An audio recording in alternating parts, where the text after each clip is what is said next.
Bonjour, que la paix soit avec vous. J'aimerais évoquer le Doggerland.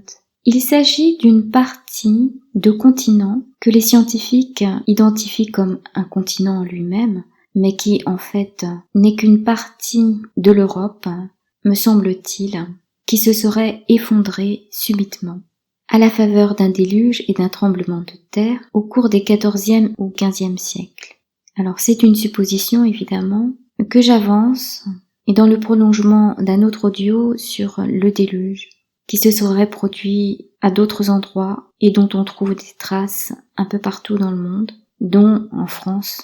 Alors évidemment, d'après les scientifiques, cela se serait passé il y a des milliers d'années, puisque leur théorie se base sur l'hypothèse selon laquelle la Pangée, c'est-à-dire le continent originel, se serait morcelé en plusieurs continents qui auraient dérivé, et les montagnes se seraient ainsi formées par le jeu des plaques tectoniques.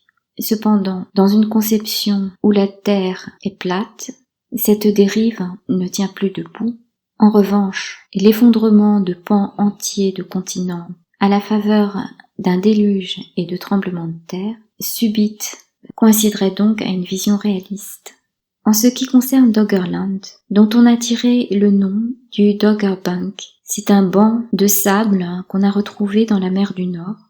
Alors certains avancent qu'il y aurait eu un continent dans cette partie-là seulement, mais j'ai vu d'autres articles où les contours du continent seraient beaucoup plus conséquents, de sorte que l'Angleterre, en fait, n'aurait été séparée de la France que par un fleuve qui, en fait, serait le Rhin, dans lequel la Tamise se serait jetée.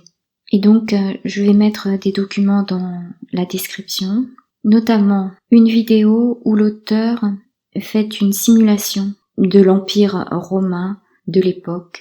Bon, c'est une vidéo en allemand, mais ce qui compte, c'est de noter les contours des terres et surtout le réseau fluvial.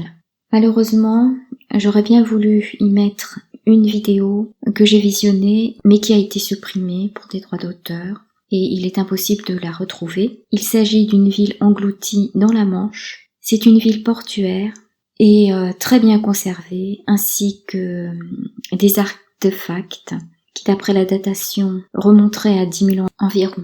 Mais il est évident que l'état de conservation de la ville et des artefacts ferait plutôt penser que la ville a été engloutie plus récemment.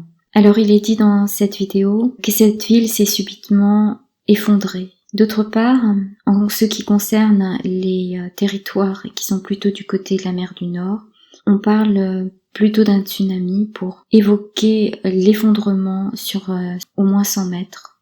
Alors c'est évident qu'on essaye de nous cacher la vérité. Avant la guerre de 100 ans, il n'était pas difficile pour les habitants d'aller de France en Angleterre.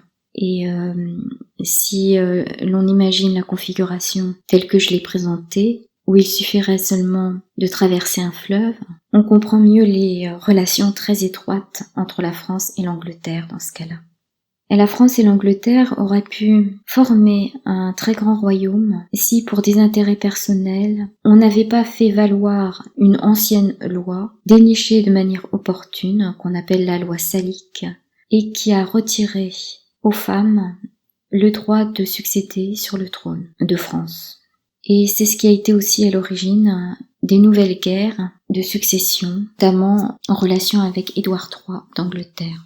Alors il y a une bataille fameuse qui s'appelle la bataille navale de l'Écluse, où il est dit que le roi d'Angleterre, en 1340, prétendant à la couronne de France, anéantit la flotte de son rival, le roi de France, Philippe VI de Valois. Donc cela s'est passé devant l'estuaire du Zwin, qui est un bras de mer aujourd'hui ensablé, qui menait donc jusqu'à Bruges. Ou bien, si l'on reste fidèle à cette hypothèse selon laquelle il y aurait eu un réseau fluvial, cela aurait été un confluent. En tout cas, la dénomination du lieu même, l'Écluse, tendrait à faire penser qu'à cet endroit coulait un fleuve. Donc c'est la première bataille de son temps, Et ce qui est intéressant à savoir, c'est qu'Édouard III a dû réquisitionner, en fait, des navires marchands, puisque apparemment l'Angleterre n'avait pas de force navale à proprement parler. Donc j'évoque cela aussi parce qu'il est possible aussi que le roi de France puisse être un descendant d'Isabelle de France, fille de Philippe IV le Bel, et donc puisse être un descendant d'Édouard III.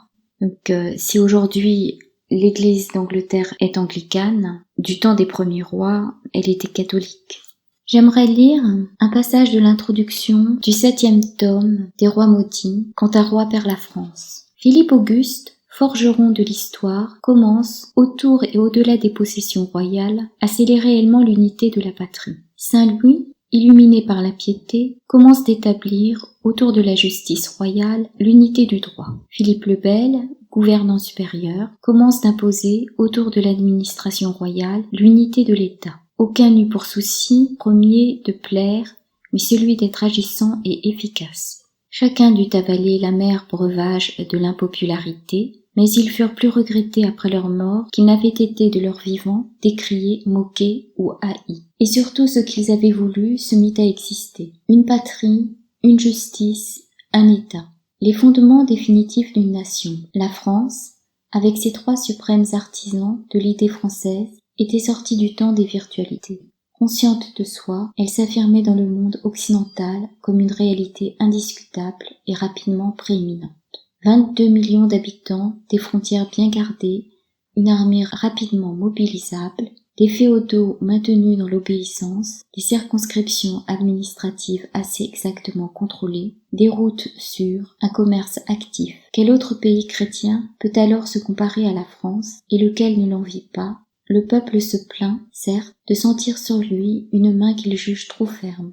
Il gémira bien plus quand il sera livré à des mains trop molles ou trop folles. Avec la mort de Philippe le Bel, soudain, c'est la brisure. La longue chance successorale est épuisée. Les 3 fils du roi de fer défilent au trône, sans laisser de descendance mâle. Nous avons compté précédemment les drames que connut alors la cour de France, autour d'une couronne mise et remise aux enchères des ambitions. 4 rois au tombeau en l'espace de 14 ans, il y a de quoi consterner les imaginations. La France n'était pas habituée à courir si souvent à Reims. Le tronc de l'arbre capétien est comme foudroyé. Et ce n'est pas de voir la couronne glisser à la branche Valois, la branche agitée, qui va rassurer personne. Princes ostentatoires, irréfléchis, d'une présomption énorme, tout en geste et sans profondeur, les Valois s'imaginent qu'il leur suffit de sourire pour que le royaume soit heureux. Leurs dévanciers confondaient leur personne avec la France. Eux confondent la France avec l'idée qu'ils se font d'eux-mêmes. Après la malédiction des trépas rapides, la malédiction de la médiocrité. Le premier Valois, Philippe VI, qu'on appelle le roi trouvé, autrement dit le parvenu, n'a pas su en 10 ans bien assurer son pouvoir, puisque c'est au bout de ce temps que son cousin germain, Édouard III d'Angleterre, se décide à rouvrir la querelle dynastique. Il se déclare en droit roi de France, ce qui lui permet de soutenir en Flandre, en Bretagne, en Saintonge, en Aquitaine, tous ceux, villes ou seigneurs, qui ont à se plaindre du nouveau règne. En face d'un plus efficace monarque, l'Anglais eût sans doute continué d'hésiter. Pas davantage, Philippe de Valois n'a su repousser les périls. Sa flotte est détruite à l'écluse par la faute d'un amiral choisi, sans doute sa méconnaissance de la mer, et lui-même, le roi, erre à travers champs, au soir de Crécy, pour avoir laissé ses troupes à cheval chargées par-dessus leur propre infanterie. Quand Philippe le Bel instituait des impôts dont on lui faisait grief, c'était afin de mettre la France en état de défense. Quand Philippe de Valois exige des taxes plus lourdes encore, c'est pour payer le prix de ses défaites. Dans les 5 dernières années de son règne, le cours des monnaies sera modifié 160 fois, l'argent perdra les 3/4 de sa valeur, les denrées vainement taxées atteignent des prix vertigineux. Une inflation sans précédent rend les villes grondantes. Lorsque les ailes du malheur tournent au-dessus d'un pays, tout s'en mêle, et les calamités naturelles s'ajoutent aux erreurs des hommes. La peste, la grande peste, partie du fond de l'Asie, frappe la France plus durement qu'aucune région d'Europe. Les rues des villes sont des mouroirs, les faubourgs des charniers. Ici, 1/4 de la population, ailleurs 1/3 succombe. Des villages entiers disparaissent dont il ne restera, parmi les friches, que des masures ouvertes au vent. Philippe de Valois avait un fils que la peste, hélas, épargna. Il restait à la France quelques degrés à descendre dans la ruine et la détresse. Ce sera l'œuvre de celui-là, Jean II, dit par erreur le bon. Cette lignée de médiocres fut tout près de faire écarter, dès le Moyen-Âge, un système qui confiait à la nature de produire, au sein d'une même famille, le détenteur du pouvoir souverain. Mais les peuples sont-ils plus souvent gagnants à la loterie des urnes qu'à celle des chromosomes ? Les foules, les assemblées, même les collèges restreints, ne se trompent pas moins que la nature. Et la Providence, de toute manière, est avare de grandeur. Alors, c'est Maurice Truon qui parle, évidemment. Cela donne un point de vue. Ce dernier point de vue, je ne le partage pas. C'est une petite entrée en la matière. Sachant qu'on apprend beaucoup de l'histoire, eh bien, on apprend que la France a connu une lente descente aux enfers. Alors était-ce un châtiment pour avoir déshérité Isabelle de France, la fille de Philippe le Bel? La question reste ouverte, bien évidemment. Que la paix soit avec vous.